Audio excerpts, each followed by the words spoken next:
Aunty शुरू कर लेने आ 408 हो गए ने जिवें तुसी ठीक समझो।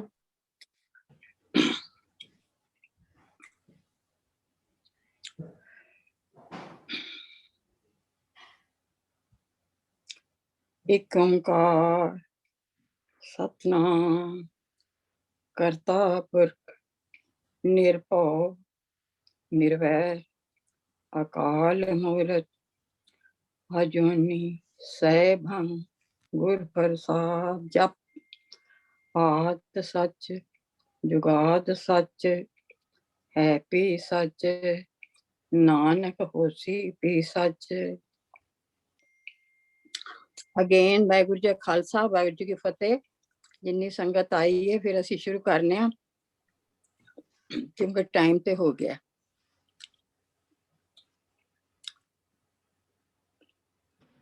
शुड वी स्टार्ट ना?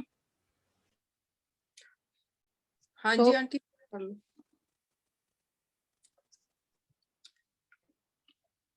पिछली बारी असी कीता सी बिफोर क्रिएशन। क्रिएशन तो पहला कबीर दा श्लोक लैके भावें वो अजे रूप विच नहीं सी आया, अरूप सी, पर एक भगत नूं ओदा सारा रूप जिहड़ा है वो अरूप विच ही दिस जांदा है। सो उन्हें कहा कि भावें अजे रूप विच ते नहीं आया, पर रूप विच आण वास्ते ओदा सारा मटीरियल ओदे कोल है। जिवें घुमियार जिहड़ा है वो मिट्टी तो अलग अलग बर्तन बनांदा है, सो ओदे कोल मिट्टी भी हैगी है। जिस तरह पानी है, पानी दे उत्ते पानी है, जे पानी है ते लहरां बुलबुले ते बनणगे, तो पॉसिबिलिटी इज देयर। इसे तरह इसी ते जिहड़ी कैटरपिलर हैगी है ओदे तो बटरफ्लाई जिहड़ी बन जाएगी, बटरफ्लाई वखरी ते नहीं हैगी, वो ते कैटरपिलर तो उन्हें शक्ल ही बदली है। सिमिलरली परमात्मा जिहड़ा अरूप विच है उन्हें सिर्फ रूप धारण करना, पर ओदा जिहड़ा बीज है ओदे विच है। जिस तरह एक दरखत है ओदे च बीज है, दरखत बीज तो बाद उन्हें पूरा अपनी कैपेबिलिटी दे नाल जिहड़ा ओदे अंदर गुण है ओदे नाल उन्हें पूरा दरखत बनना। सो ओ कैपेबिलिटी जिहड़ी हैगी है ओ उन्हें हुण रूप विच ले आंदी है। सो असी हुण अज ओदा जिहड़ा रूप है, जिहड़ी क्रिएशन है, ओदे बारे असी डिस्कस करांगे कि की सी पहला क्रिएशन उन्हें की अवस्था कि क्रिएशन कर सके। क्योंकि क्रिएशन उन्हें कोई हैप्पीजेड नहीं की थी कि क्रिएशन जिहड़ी है ओदे मन विच ते हो गई। क्रिएशन करन तो पहला उन्हें अपने ओदे दिमाग दे विच पूरा प्लॉट सी। शेक्सपियर ने लिखा कि जिवें एक ड्रामा लिखण वाला हुंदा है, ओदा एक प्लॉट हुंदा है, प्लॉट दे दुआले ओ सारी कहानी बनांदा है, फिर ओनू इस काबिल बनांदा है कि वो ड्रामा जिहड़ा है वो स्टेज ते खेडिया जा सके, ओदे विच कोई कमी ना आए। सिमिलरली जिस तरह क्रिएशन हुई वो कोई हैप्पीजेड नहीं सी, परमात्मा दे मन दे विच वो पूरी प्लान सी, वो प्लान उन्हें एग्जीक्यूट की। सो उस तो पहला की अवस्था सी वो असी थोड़ा जा गुरबाणी तो डिस्कस करने आ। शुरू ही इत्थों हुंदी है गुरु ग्रंथ साहब तो। अरबत नरबत तुंदुकारा, अरबत मैंने अरबा साल, नरबत मैंने इनफाइनाइट अनंत, जिहदी गिनती नहीं, अनगिनत जिहदी गिनती नहीं की जा सकती। ਕਿ ਮਤਲਬ ਅਸੀਂ ਇਹ ਨਹੀਂ ਕਹਿ ਸਕਦੇ ਕਿ ਇੰਨੇ ਸਾਲ, ਉਹਦਾ ਕੋਈ ਅੰਤ ਨਹੀਂ ਹੈਗਾ। ਅਰਬਾਂ ਸਾਲ ਜਿਹੜਾ ਸੀ ਉਹ ਧੁੰਦੂ ਕਰ ਰਿਹਾ, ਕੀ ਰਿਹਾ ਕਿ ਬੱਦਲ, ਧੁੰਦ, ਬਲੈਕ ਐਨਰਜੀ ਸੀ, ਕੁਝ ਨਜ਼ਰ ਨਹੀਂ ਸੀ ਆਉਂਦਾ। ਉਸ ਵੇਲੇ ਕੀ ਸੀ, ਤਰਨ ਨਾ ਗਗਨਾ ਹੁਕਮ ਅਪਾਰਾ। ਤਰਨ ਮੀਨਸ ਧਰਤੀ, ਗਗਨ ਮੀਨਸ ਆਕਾਸ਼। ਨਾ ਧਰਤੀ ਸੀ ਨਾ ਆਕਾਸ਼ ਸੀ, ਸਿਰਫ ਉਹਦਾ ਹੁਕਮ ਸੀ। ਸੋ ਨਾ ਦਿਨ ਰਹਿਣ ਨਾ ਚੰਦ ਨਾ ਸੂਰਜ, ਸੁਨ ਸਮਾਦ ਲਗਾਉਂਦਾ। ਦਿਨ ਵੀ ਨਹੀਂ ਸੀ ਉਦੋਂ ਬਣਿਆ, ਰਾਤ ਵੀ ਨਹੀਂ ਸੀ, ਕਿਉਂਕਿ ਉਹ ਸੁਨ ਸਮਾਧੀ ਵਿੱਚ ਬੈਠਾ ਸੀ। ਉਹ ਰੂਪ ਵਿੱਚ ਨਹੀਂ ਸੀ ਆਇਆ, ਬੀਜ ਰੂਪ ਵਿੱਚ ਸੀ। ਖਾਣੀ ਨਾ ਬਾਣੀ, ਪਾਉਣ ਨਾ ਪਾਣੀ। ਹੁਣ ਜਦੋਂ ਅਜੇ ਜੀਵਨ ਹੀ ਨਹੀਂ ਸੀ ਤੇ ਖਾਣ ਵਾਲਾ ਕੋਈ ਨਹੀਂ ਸੀ, ਬਾਣੀ ਨਹੀਂ ਸੀ, ਬੋਲਣ ਵਾਲਾ ਕੋਈ ਨਹੀਂ ਸੀ। ਖਾਣੀ ਪਾਣੀ ਤੇ ਉਦੋਂ ਹੀ ਹੋਏਗੀ ਜਦੋਂ ਉਹਨੂੰ ਵਰਤਣ ਵਾਲੇ ਬਣਨਗੇ, ਜਦੋਂ ਖਾਣ ਵਾਲੇ ਬਣਨਗੇ, ਬੋਲਣ ਵਾਲੇ ਬਣਨਗੇ। ਉਸ ਤੋਂ ਪਹਿਲਾਂ ਤੇ ਨਾ ਖਾਣ ਵਾਲੇ ਸੀ ਨਾ ਬੋਲਣ ਵਾਲੇ ਸੀ। ਉਪਤ ਖਪਤ ਨਾ ਆਮਣ ਜਾਣੇ, ਨਾ ਕੋਈ ਉਤਪਤੀ ਸੀ ਨਾ ਕੋਈ ਪ੍ਰਲਯ ਸੀ, ਨਾ ਪੈਦਾ ਕੋਈ ਹੋ ਰਿਹਾ ਸੀ ਨਾ ਕੋਈ ਮਰ ਰਿਹਾ ਸੀ, ਨਾ ਉਹ ਮਤਲਬ ਉਸ ਰੂਪ ਵਿੱਚ ਸੀ ਕਿ ਉਹ ਫੈਲਿਆ ਹੋਇਆ ਸੀ, ਤੇ ਨਾ ਉਹ ਸ਼੍ਰਿੰਕ ਸੀ। ਖੰਡ ਪਤਾਲ ਸਪਤ ਨੇ ਸਾਗਰ, ਨਦੀ ਨਾ ਨੀਰ ਵਹਾਉਂਦਾ। ਮਤਲਬ ਹੁਣ ਉਸ ਤੋਂ ਬਾਅਦ ਜਦੋਂ ਕ੍ਰੀਏਸ਼ਨ ਹੋਈ ਤੇ ਖੰਡ ਪਤਾਲ ਬਣੇ, ਮਤਲਬ ਪਲੈਨਟਸ ਬਣੇ, ਸੋਲਰ ਸਿਸਟਮ ਬਣੇ, ਗਲੈਕਸੀਜ਼ ਬਣੀਆਂ। ਇਹ ਸਾਰਾ ਕੁਝ ਬਾਅਦ ਵਿੱਚ ਬਣਿਆ, ਉਦੋਂ ਕੁਝ ਨਹੀਂ ਸੀ। ਸਾਗਰ ਨਦੀ ਨਾ ਨੀਰ ਵਹਾਉਂਦਾ, ਸਪਤ ਨੇ ਸਾਗਰ, ਖੰਡ ਪਤਾਲ ਸਪਤ ਨੇ ਸਾਗਰ, ਨਦੀ ਨਾ ਨੀਰ ਵਹਾਉਂਦਾ। ਸੋ ਜਦੋਂ ਕੁਝ ਵੀ ਨਹੀਂ ਸੀ, ਉਦੋਂ ਸਾਗਰ ਵੀ ਨਹੀਂ ਸੀ, ਨਦੀ ਵੀ ਨਹੀਂ ਸੀ, ਮਤਲਬ ਉਦੋਂ ਕੁਝ ਵੀ ਨਹੀਂ ਸੀ। ਸੋ ਇਹ ਗੁਰਬਾਣੀ ਦੇ ਵਿੱਚ ਕਾਫੀ ਲੰਬਾ ਹੈ, ਪਰ ਮੈਂ ਸਾਰਾ ਨਹੀਂ ਲੈ ਰਹੀ, ਕਿਉਂਕਿ ਅਸੀਂ ਇਹ ਦੇਖਣਾ ਕਿ ਜੋ ਹੁਣ ਸਭ ਕੁਝ, ਉਦੋਂ ਕੁਝ ਨਹੀਂ ਸੀ, ਉਦੋਂ ਕੁਝ ਵੀ ਨਹੀਂ ਸੀ। ਹੁਣ ਜਿੰਨਾ ਕੁਝ ਹੈ, ਵੈਸੇ ਬਾਣੀ ਵਿੱਚ ਜੇ ਕਿਸੇ ਨੇ ਵੇਖਣਾ ਹੋਏਗਾ ਤਾਂ ਤੁਸੀਂ ਦੇਖ ਲਓ, ਅੱਗੋਂ ਡਿਟੇਲ ਦੇਖ ਲੈਣੀ, ਕਿਉਂਕਿ ਨਹੀਂ ਤਾਂ ਬੜਾ ਲੰਬਾ ਟਾਈਮ ਲੱਗ ਜਾਏਗਾ। ਕਿਉਂਕਿ ਇਹ ਜੋ ਹੋਇਆ, ਇਹ ਇਸ ਤੋਂ ਉਲਟ ਉਦੋਂ ਕੁਝ ਵੀ ਨਹੀਂ ਸੀ, ਔਰ ਹੁਣ ਜੋ ਸਭ ਕੁਝ ਹੈ ਉਹ ਉਦੋਂ ਨਹੀਂ ਸੀ। ਸੋ ਹੁਣ ਕਿਸ ਤਰ੍ਹਾਂ ਹੋਇਆ ਕਿ ਅਰਬਾਂ ਖਰਬਾਂ ਸਾਲ, ਖਰਬ ਸੋ ਕਹਿ ਨਹੀਂ ਸਕਦੇ ਕਿ ਮਤਲਬ ਅਣਗਿਣਤ ਸਾਲ, ਸਾਲ ਵੀ ਨਹੀਂ ਕਹਿ ਸਕਦੇ, ਅਣਗਿਣਤ ਟਾਈਮ ਧੁੰਦੂ ਕਰ ਰਿਹਾ। ਬੱਦਲ ਹੀ ਬੱਦਲ ਸੀ, ਕਾਲੇ ਬੱਦਲ, ਬਲੈਕ ਐਨਰਜੀ, ਬੜੇ ਲੰਬੇ ਟਾਈਮ ਤੱਕ, ਮਤਲਬ ਉਹਦਾ ਕੋਈ ਅੰਤ ਹੀ ਨਹੀਂ, ਕਿੰਨੇ ਲੰਬੇ ਟਾਈਮ ਤੱਕ ਇਹ ਰਿਹਾ। ਹੌਲੀ ਹੌਲੀ ਇਹ ਜਿਹੜੇ ਬੱਦਲ ਸੀ, ਕਾਲੀ ਐਨਰਜੀ ਸੀ, ਇਹ ਆਪਸ ਵਿੱਚ ਟਕਰਾਉਂਦੇ ਸੀ। ਟਕਰਾਉਂਦਿਆਂ ਟਕਰਾਉਂਦਿਆਂ ਇਹ ਗਰਮ ਹੋ ਗਿਆ, ਇੰਨੇ ਗਰਮ ਹੋ ਗਏ ਕਿ ਗਰਮੀ, ਤੁਹਾਨੂੰ ਪਤਾ ਕਿ ਜਦੋਂ ਅਸੀਂ ਰੱਖੀਏ ਆਪਣਾ ਦੁੱਧ, ਫਰਜ਼ ਕਰੋ ਅਸੀਂ ਰੱਖਿਆ ਹੈ ਅੱਗ ਦੇ ਉੱਤੇ, ਤੇ ਜਦੋਂ ਬੋਇਲ ਆ ਜਾਏਗਾ ਉਸ ਤੋਂ ਬਾਅਦ ਦੁੱਧ ਬਾਹਰ ਨਿਕਲਣਾ ਸ਼ੁਰੂ ਹੋ ਜਾਏ। ਜਾਂ ਤੁਸੀਂ ਕਿਸੇ ਸ਼ੀਸ਼ੇ ਦੀ ਚੀਜ਼ ਨੂੰ ਬਹੁਤ ਹੀਟ ਦਿਓਗੇ ਤਾਂ ਆਪਣੇ ਆਪ ਟੁੱਟ ਜਾਏਗੀ। ਸਿਮਿਲਰਲੀ ਜਦੋਂ એનર્ਜੀ ਜਿਹੜੀ ਸੀ ਆਪਸ ਵਿੱਚ ਇੰਨੀ ਸਪੀਡ ਤੇ ਚੱਲ ਰਹੀ ਸੀ ਕਿ ਉਹ ਬੜੀ ਗਰਮ ਹੋ ਗਈ। ਜਦੋਂ ਬੜੀ ਗਰਮ ਹੋ ਗਈ ਤੇ ਉਹਦਾ ਫਿਰ ਟਿਕਣਾ ਜਿਹੜਾ ਸੀ ਉਹ ਮੁਸ਼ਕਲ ਹੋ ਗਿਆ, ਉਹ ਫਟ ਗਿਆ। ਜਦੋਂ એનર્ਜੀ ਫਟੀ, ਫਿਰ ਜਿਹਨੂੰ ਅਸੀਂ ਕਹਿੰਦੇ ਆ ਬਿਗ ਬੈਂਗ,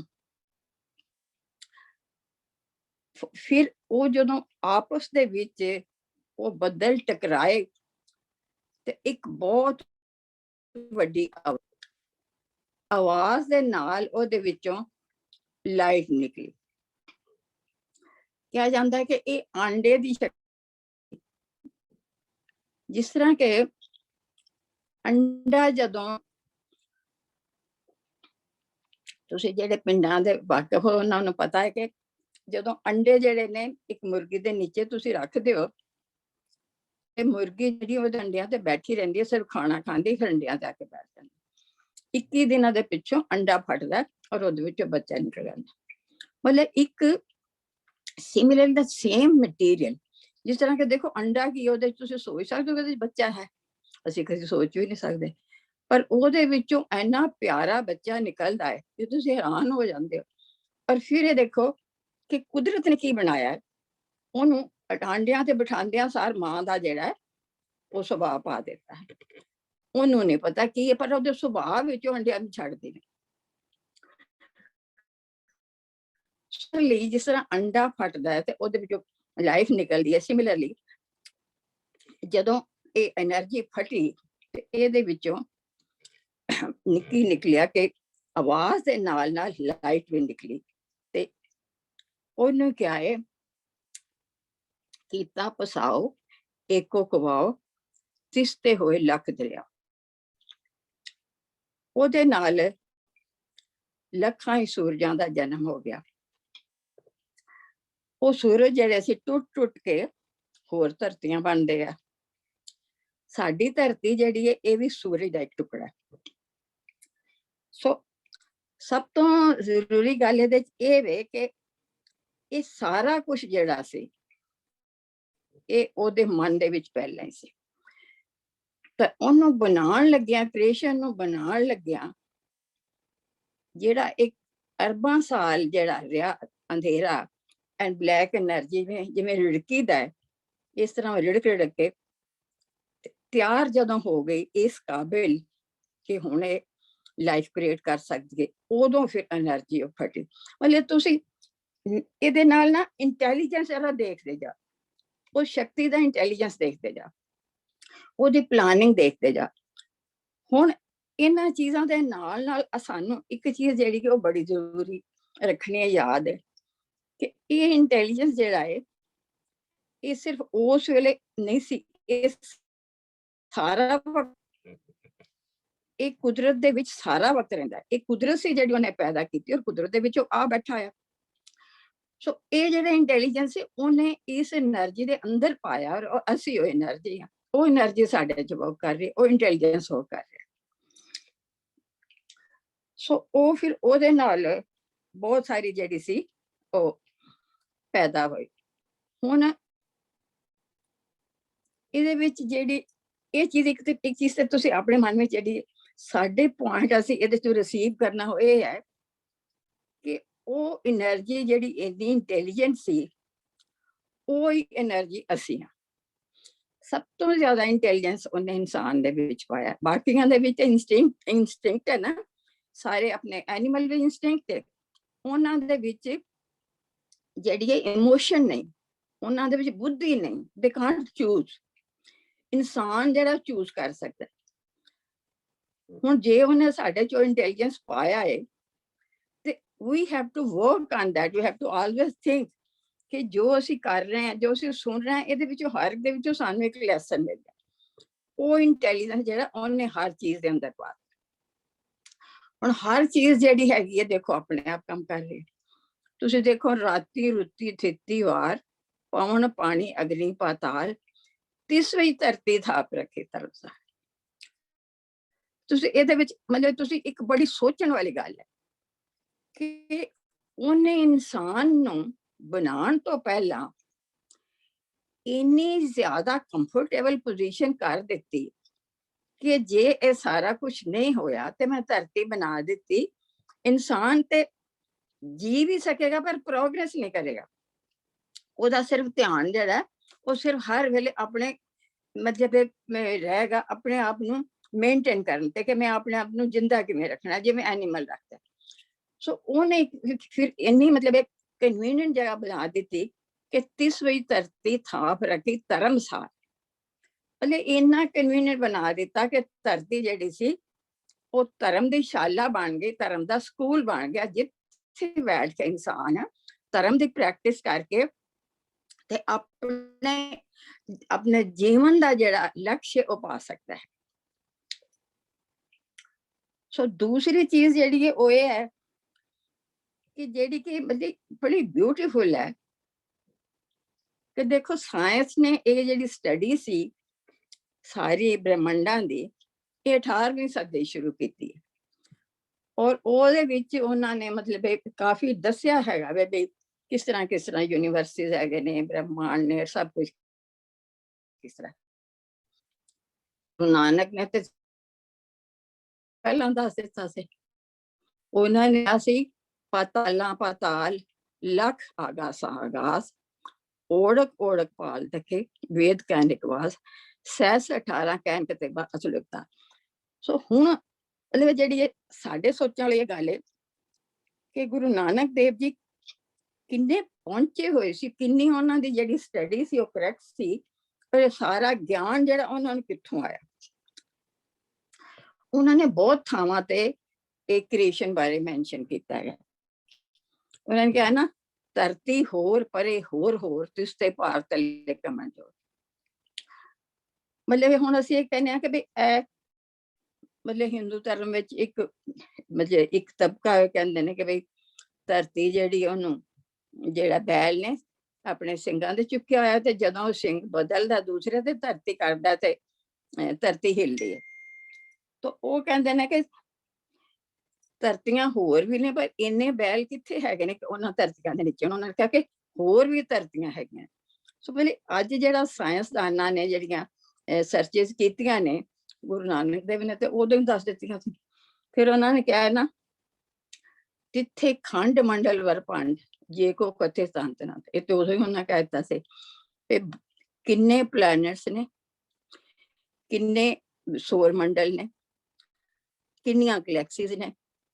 ਸੋ ਇਹ ਤੇ ਉਦੋਂ ਉਹਨਾਂ ਕਹਿ ਦਿੱਤਾ ਸੀ। ਅਸੀਂ ਐਂਡ ਵਿੱਚ ਦੇਖਾਂਗੇ ਕਿ ਜਿਹੜੀ ਸਾਇੰਸ ਨੇ ਅੱਜ ਸਟੱਡੀ ਕੀਤੀ, ਜੋ ਉਹਨਾਂ ਨੇ ਸਰਚ ਕੀਤੀ ਹੈ, ਉਹਨੂੰ ਅਸੀਂ ਦੇਖ ਕੇ ਹੈਰਾਨ ਹੋ ਜਾਵਾਂਗੇ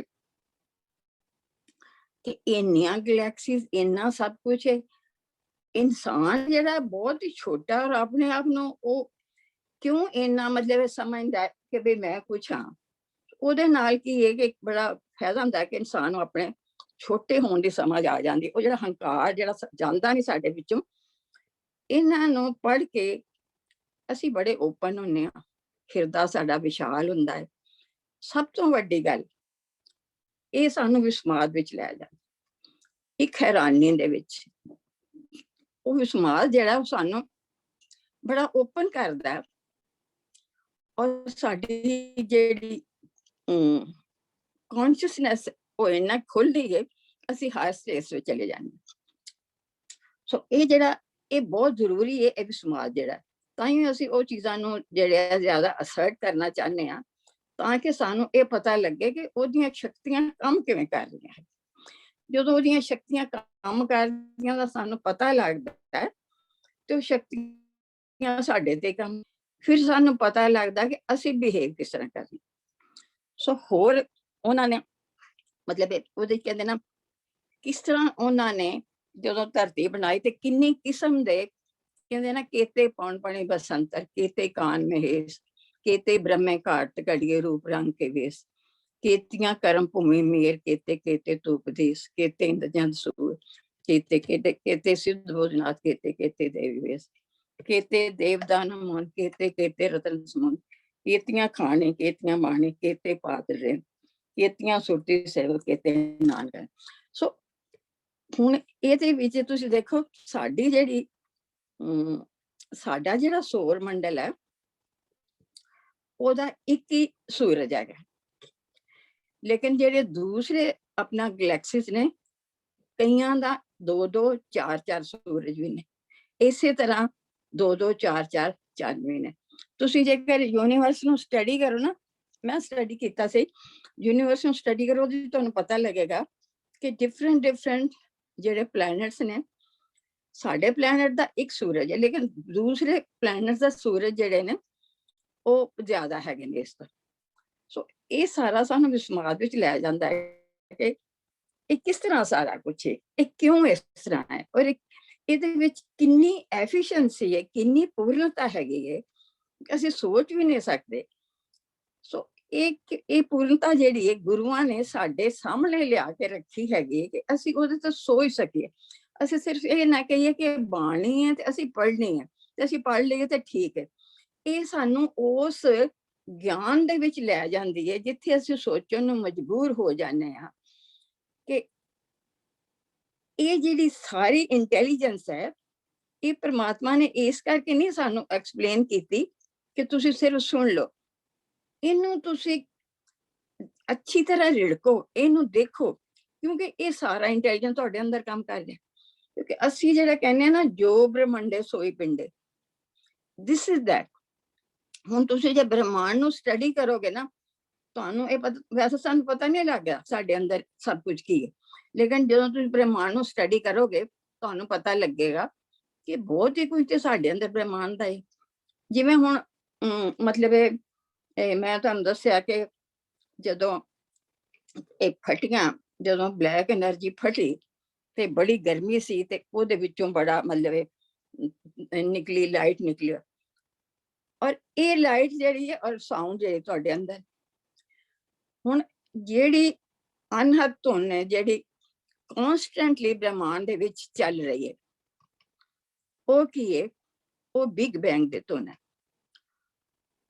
ਜਿਹੜੇ ਪ੍ਰੈਕਟਿਸ ਕਰਦੇ ਨੇ ਔਰ ਗਹਿਰੀ ਅਵਸਥਾ ਵਿੱਚ, ਅੱਛੀ ਅਵਸਥਾ ਚਲੇ ਜਾਂਦੇ ਨੇ, ਉਹਨਾਂ ਨੂੰ ਲਾਈਟ ਦਾ ਤੇ ਸਾਊਂਡ ਦਾ ਦੋਨੋਂ ਐਕਸਪੀਰੀਅੰਸ ਹੁੰਦੇ ਨੇ। ਨਾ ਸਿਰਫ ਇਹ ਐਕਸਪੀਰੀਅੰਸ ਹੁੰਦੇ ਨੇ, ਬਲਕਿ ਹੋਰ ਕਈ ਹੁੰਦੇ ਨੇ, ਜਿਸ ਤਰ੍ਹਾਂ ਰੰਗਾਂ ਦਾ। ਤੁਸੀਂ ਦੇਖੋ ਸੂਰਜ ਜਦੋਂ ਹੁੰਦਾ ਨਾ, ਉਹਨੂੰ ਕਿਸੇ ਸ਼ੀਸ਼ੇ ਦੇ ਵਿੱਚ, ਉਹਨਾਂ ਪ੍ਰਿਜ਼ਮ ਦੇ ਵਿੱਚੋਂ ਦੀ ਲੰਘਾਓ, ਤੁਹਾਨੂੰ ਉਹਦੇ 7 ਰੰਗ ਦਿਸਣਗੇ। ਓਰੀਜਨਲ ਕਲਰ ਜਿਹੜਾ ਉਹ ਸਿਰਫ ਵਾਈਟ ਹੈ। ਉਹ 7 ਰੰਗ ਜਿਹੜੇ ਨੇ ਕਿਉਂ ਦਿਸਦੇ ਹੈਗੇ ਨੇ? ਹੁਣ ਇਹਦੇ ਤੇ ਇੱਕ ਮਤਲਬ ਬੜੀ ਜਿਹੜੀ ਮਤਲਬ ਬਿਊਟੀਫੁਲ ਗੱਲ ਹੈ। ਕਈ ਚੀਜ਼ਾਂ ਜਿਹੜੀਆਂ ਨੇ ਸਾਡੇ ਗਿਆਨ ਵਿੱਚ ਨਹੀਂ ਹੁੰਦੀਆਂ, ਜਦੋਂ ਆਉਂਦੀਆਂ ਨੇ ਸਾਨੂੰ ਬੜੀ ਹੈਰਾਨੀ ਹੁੰਦੀ ਹੈ ਕਿ ਦੁਨੀਆ ਦੀ ਕੋਈ ਵੀ ਚੀਜ਼ ਨਹੀਂ ਜਿਹਦੇ ਕੇ ਰੰਗ ਹੋਵੇ, ਸਾਰਾ ਵਾਈਟ ਹੈ। ਇਹ ਫੁੱਲ ਜਿਹੜੇ ਸਾਨੂੰ ਅਲੱਗਾ ਅਲੱਗਾ ਦਿਸਦੇ ਨੇ, ਇਹ ਸਾਰੇ ਵਾਈਟ ਨੇ, ਇਹਨਾਂ ਦਾ ਕੋਈ ਰੰਗ ਨਹੀਂ। ਇਹ ਰੰਗ ਜਿਹੜੇ ਹੈਗੇ ਨੇ, ਇਹ ਜਿਹੜੇ ਨੇ ਮਤਲਬ ਸੂਰਜ ਦੀ ਰੋਸ਼ਨੀ ਜਾਂ ਬਹੁਤ ਸਾਰੀਆਂ ਨੇਚਰ ਦੀਆਂ ਪਾਵਰਸ ਨੇ, ਉਹਨਾਂ ਕਰਕੇ ਹੈਗੇ ਨੇ ਜਿਹੜੇ ਸਾਨੂੰ ਦਿਸਦੇ ਨੇ। ਸੋ ਮਤਲਬ ਕਿ ਜਿਹੜੀ ਮਤਲਬ ਮੈਂ ਐਕਸਪਲੇਨ ਤਾਂ ਕਰ ਰਹੀ ਹਾਂ ਤਾਂ ਕਿ ਪਤਾ ਚੱਲੇ ਕਿ ਜੋ ਬ੍ਰਹਮੰਡੇ ਸੋਈ ਪਿੰਡੇ, ਕਿ ਜਿਹੜੇ ਸਾਧਨਾ ਕਰਦੇ ਨੇ ਉਹਨਾਂ ਨੂੰ ਕਲਰਸ ਵੀ ਦਿਸਦੇ ਹੈਗੇ ਨੇ, ਉਹਨਾਂ ਨੂੰ ਲਾਈਟਾਂ ਵੀ ਦਿਸਦੀਆਂ ਨੇ, ਉਹਨਾਂ ਨੂੰ ਅਨਹਦ ਵੀ ਸੁਣਿਆ ਜਾਂਦਾ ਹੈ। ਸੋ ਇਹ ਜਿਹੜੀ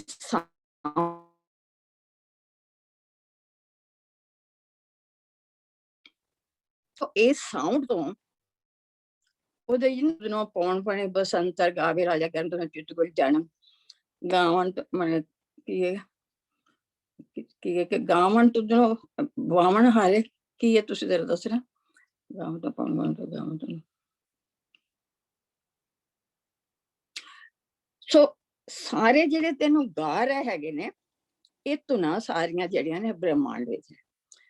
ਸੋ ਜਿੰਨੇ ਵੀ ਸਾਡੇ ਰਾਗ ਨੇ ਨਾ, ਇਹ ਸਾਰੇ ਬ੍ਰਹਮਾਂਡ ਦੇ ਵਿੱਚੋਂ ਆਏ ਹੋਏ ਨੇ।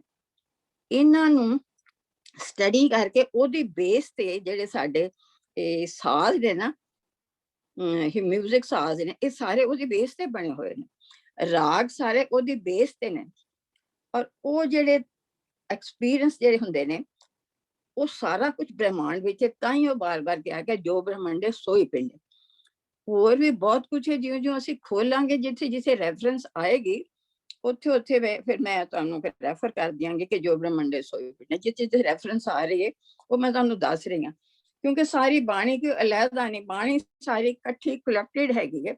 ਉਹਦੇ ਵਿੱਚੋਂ ਹੀ ਸਾਰਾ ਅਰਥ ਜਿਹੜਾ ਨਾ ਨਿਕਲਦਾ, ਉਹਦੇ ਵਿੱਚੋਂ ਹੀ ਅਸੀਂ ਗਹਿਰਾਈ ਵਿੱਚ ਜਾਂਦੇ। ਸੋ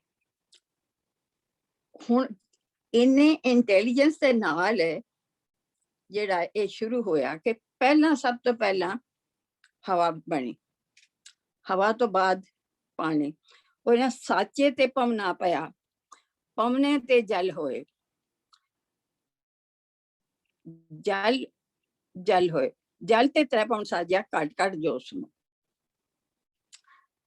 ਪਹਿਲਾਂ ਹਵਾ ਪਵਨ ਕਿੱਥੋਂ ਪੈਦਾ ਹੋਈ? ਸਾਚੇ ਤੋਂ, ਪਰਮਾਤਮਾ ਤੋਂ ਪਵਨ।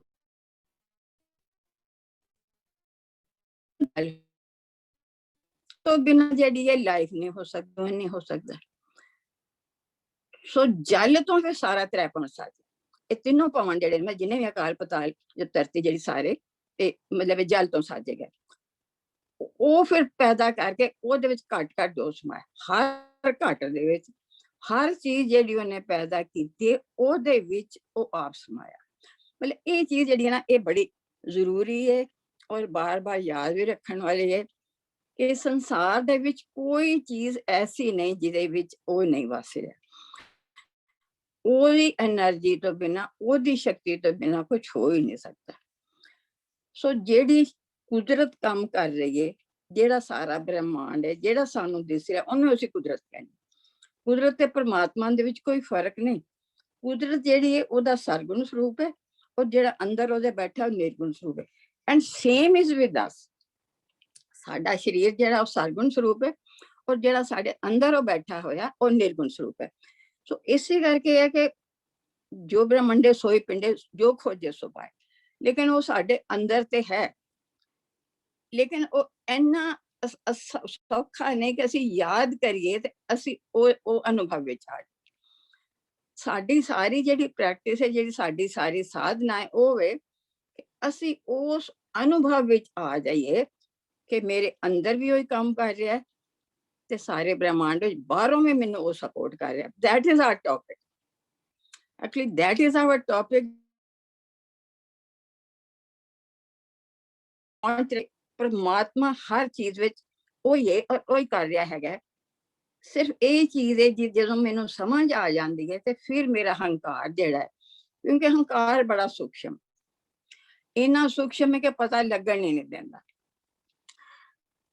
ਪਰ ਜਦੋਂ ਸਾਨੂੰ ਪਤਾ ਲੱਗਦਾ ਕਿ ਮੈਂ ਤਾਂ ਕੁਝ ਕਰ ਹੀ ਨਹੀਂ ਸਕਦਾ, ਕਿਉਂਕਿ ਜਿਹੜਾ ਮੈਨੂੰ ਹਮੇਸ਼ਾ ਭੁਲੇਖਾ ਰਹਿੰਦਾ ਹੈ ਕਿ ਮੇਰਾ ਸਰੀਰ ਹੀ ਸਭ ਕੁਝ ਕਰ ਰਿਹਾ, ਸਰੀਰ ਨਾਲ ਹੀ ਸਭ ਕੁਝ ਹੋ ਰਿਹਾ, ਕਿਉਂਕਿ ਦਿਸਣ ਨੂੰ ਉਹੀ ਦਿਸ ਰਿਹਾ ਕਿ ਮੈਂ ਸਰੀਰ ਨਾਲ ਕਰ ਰਿਹਾ ਹਾਂ, ਮੈਂ ਕੀਤਾ, ਮੈਂ ਬਣਾਇਆ, ਸਭ ਕੁਝ ਮੈਂ ਹੀ ਹਾਂ। ਲੇਕਿਨ ਜਦੋਂ ਉਹਨੂੰ ਇਹ ਪਤਾ ਲੱਗਦਾ ਹੈ ਕਿ ਅੰਦਰ ਜਿਹੜਾ ਬੈਠਾ ਉਹ ਕਰ ਰਿਹਾ, ਮੈਂ ਨਹੀਂ ਕਰ ਰਿਹਾ, ਫਿਰ ਕੀ ਹੈ, ਫਿਰ ਉਹ ਨਿਮਰਤਾ ਵਿੱਚ ਆ ਜਾਂਦਾ, ਫਿਰ ਉਹਦਾ ਹੰਕਾਰ ਜਿਹੜਾ ਉਹ ਡਿਜ਼ੋਲਵ ਹੋ ਜਾਂਦਾ। ਔਰ ਸਭ ਤੋਂ ਜਿਹੜੀ ਇੰਪੋਰਟੈਂਟ ਚੀਜ਼ ਹੈਗੀ ਲਾਈਫ ਦੀ, ਉਹ ਹੈਗੀ ਕਿ ਜਦੋਂ ਅਸੀਂ ਹੰਕਾਰ ਦੇ ਵਿੱਚ ਨਿਕਲ ਗਏ, ਜਿਉਂ-ਜਿਉਂ ਨਿਰਮਲ ਹੁੰਦੇ ਅਸੀਂ ਹੰਕਾਰ ਵਿੱਚੋਂ ਜਿਉਂ-ਜਿਉਂ ਨਿਕਲਦੇ ਜਾਂਦੇ ਹੈਗੇ ਆ, ਤਿਉਂ ਅਸੀਂ ਉਹਦੇ ਨੇੜੇ ਹੁੰਦੇ ਜਾਂਦੇ ਹਾਂ। ਅਸੀਂ ਭਾਵੇਂ ਕਿੰਨੀ ਸਾਧਨਾ ਕਰ ਲਈਏ, ਭਾਵੇਂ ਕਿੰਨਾ ਪਾਠ ਕਰ ਲਈਏ, ਪਰ ਜਿੰਨਾ ਚਿਰ ਇਹ ਭਾਵ ਨਹੀਂ ਬਣਦਾ, ਜਿੰਨਾ ਚਿਰ ਅਨੁਭਵ ਨਹੀਂ ਹੁੰਦਾ ਕਿ ਉਹੀ ਅੰਦਰ ਬੈਠਾ, ਮੈਂ ਤੇ ਕਰ ਹੀ ਕੁਛ ਨਹੀਂ ਸਕਦਾ ਹੈਗਾ, ਜੇ ਉਹ ਨਾ ਹੋਵੇ ਤੇ ਮੈਂ ਹਾਂ ਹੀ ਨਹੀਂ। ਇਹ ਜਿਹੜਾ ਸਰੀਰ ਹੈ, ਜਿਹੜੇ ਮੈਨੂੰ ਸਾਰਾ ਮੇਰਾ ਕਰਮ ਇੰਦਰੀਆਂ, ਗਿਆਨ ਇੰਦਰੀਆਂ ਦਿਸ ਰਹੀਆਂ ਨੇ, ਇਹ ਕਿਵੇਂ ਕੰਮ ਕਰ ਰਹੀਆਂ ਨੇ, ਮਨ ਕਿਵੇਂ ਕੰਮ ਕਰ ਰਿਹਾ, ਕਿਉਂਕਿ ਇਹਦੇ ਪਿੱਛੇ ਜਿਹੜੀ ਸ਼ਕਤੀ ਹੈਗੀ ਹੈ ਉਹ ਉਹਦੀ ਸ਼ਕਤੀ ਹੈ। ਸੋ ਜੇ ਉਹਦੀ ਸ਼ਕਤੀ ਹੈਗੀ, ਉਹੀ ਕੰਮ ਕਰ ਰਹੀ ਹੈ, ਤੇ ਫਿਰ ਮੈਂ ਹੰਕਾਰ ਕਰਦਾ, ਜੇ ਉਹ ਸ਼ਕਤੀ ਨਹੀਂ ਹੋਏ ਤੇ ਮੈਂ ਕੁਝ ਕਰ ਹੀ ਨਹੀਂ ਸਕਦਾ। ਸੋ ਸਾਧਨਾ ਸਾਡੀ ਸਾਰੀ ਜਿਹੜੀ ਉਹ ਇਸ ਚੀਜ਼ ਤੇ ਡਿਪੈਂਡ ਕਰਦੀ ਹੈ ਕਿ ਅਸੀਂ ਉਸ ਭਾਵ ਨੂੰ ਕਿੰਨੇ ਕੁ ਸਟਰੋਂਗਲੀ ਡੀਪਲੀ ਲੈਂਦੇ ਹਾਂ। ਔਰ ਉਹ ਸਾਰਾ ਭਾਵ ਤੇ ਗੁਰਬਾਣੀ ਦੇ ਵਿੱਚ ਭਰਿਆ ਹੋਇਆ, ਸਾਰਾ ਗੁਰਬਾਣੀ ਦੇ ਵਿੱਚ। ਲੇਕਿਨ ਕੀ ਹੈ ਕਿ ਉਹ ਫਿਰ ਉਹਦੇ ਤੇ ਪੁਰਾਣੀਆਂ ਆਦਤਾਂ ਦੇ ਨਾਲ ਅਸੀਂ ਉਹਦੀ ਗਹਿਰਾਈ ਵਿੱਚ ਨਹੀਂ ਜਾਂਦੇ। ਥੋੜਾ ਜਿਹਾ ਸਾਨੂੰ ਆਪਣੇ ਆਪ ਨੂੰ ਜਿਹੜਾ ਹੈ, ਥੋੜਾ ਜਿਹਾ ਨਹੀਂ ਬਹੁਤ ਜ਼ਿਆਦਾ ਬਦਲਣ ਦੀ ਲੋੜ ਹੈਗੀ ਹੈ। ਔਰ ਬਦਲਣਾ ਕਿਸ ਤਰ੍ਹਾਂ ਹੈਗਾ ਹੈ, ਉਹਦੇ ਵਾਸਤੇ ਸਿਰ ਬਾਰ-ਬਾਰ ਉਹੀ ਤਰੀਕਾ ਆਉਂਦਾ ਹੈਗਾ ਕਿ ਅਸੀਂ ਗੁਰਬਾਣੀ ਦੀ ਗਹਿਰਾਈ ਵਿੱਚ ਜਾਣ ਵਾਸਤੇ ਤਰੀਕਾ ਕੀ ਵਰਤਦੇ। ਸਾਰਾ ਸਾਡਾ ਦਾਰੋ ਮਦਾਰ ਉਹਦਾ, ਸਾਰਾ ਜੋ ਸਾਡਾ ਤਰੀਕਾ ਹੈ, ਸਾਨੂੰ ਉਨਾ ਹੀ ਅਨੁਭਵ ਹੋਣਗੇ ਜਿੰਨਾ ਸਾਡਾ ਤਰੀਕਾ ਹੈ, ਭਾਵੇਂ ਅਸੀਂ ਗੁਰਬਾਣੀ ਕਿੰਨੀ ਪੜ੍ਹਦੇ ਜਾਈਏ। ਜਿਸ ਤਰ੍ਹਾਂ ਮਤਲਬ ਬਾਰ-ਬਾਰ ਕਹਿੰਦੇ ਨੇ ਨਾ, ਜੇ ਕੋ ਖਾਵੇ ਜੇ ਕੋ ਪੁੰਜੇ ਤਿਸਕਾ ਹੋਏ ਉਧਾਰ। ਮਤਲਬ ਜੇ ਅਸੀਂ ਬਾਣੀ ਪੜ੍ਹ ਵੀ ਲਈ ਤੇ ਉਹਦਾ ਜਿਹੜਾ ਐਸੈਂਸ ਉਹ ਤਾਂ ਸਾਡੇ ਅੰਦਰ ਗਿਆ ਨਹੀਂ, ਚੇਂਜ ਆਇਆ ਨਹੀਂ, ਤੇ ਫਿਰ ਸਾਡੀ ਸਾਧਨਾ ਗਹਿਰੀ ਨਹੀਂ ਹੈਗੀ, ਫਿਰ ਸਾਡਾ ਅਨੁਭਵ ਗਹਿਰਾ ਨਹੀਂ ਹੈ। ਸੋ ਉਹਦਾ ਇੱਕੋ ਹੀ ਤਰੀਕਾ ਹੈਗਾ ਕਿ ਅਸੀਂ ਥੋੜਾ ਜਿਹਾ, ਅਗਲੀ ਵਾਰ ਮੈਂ ਇੱਕ ਲੈਕਚਰ ਇਹਦੇ ਤੇ ਰੱਖਾਂਗੀ ਕਿ ਮਨ ਜਿਹੜਾ ਕਿਉਂ ਇਸ ਤਰ੍ਹਾਂ ਔਰ ਮਨ ਨੂੰ ਬਦਲਿਆ ਕਿਵੇਂ ਜਾਏ। ਕਿਉਂਕਿ ਮੇਨ ਗੱਲ ਸਾਰੀ ਮਨ ਦੀ, ਆਤਮਾ ਜਿਹੜੀ ਹੈ ਉਹ ਡਾਇਰੈਕਟਲੀ ਨਹੀਂ ਕੰਮ ਕਰਦੀ। ਆਤਮਾ ਦਾ ਇੰਸਟਰੂਮੈਂਟ ਜਿਹੜਾ ਹੈਗਾ ਵੇ ਉਹ ਮਨ ਹੈ, ਮਨ ਬੁੱਧੀ ਚਿੱਤ ਅਹੰਕਾਰ।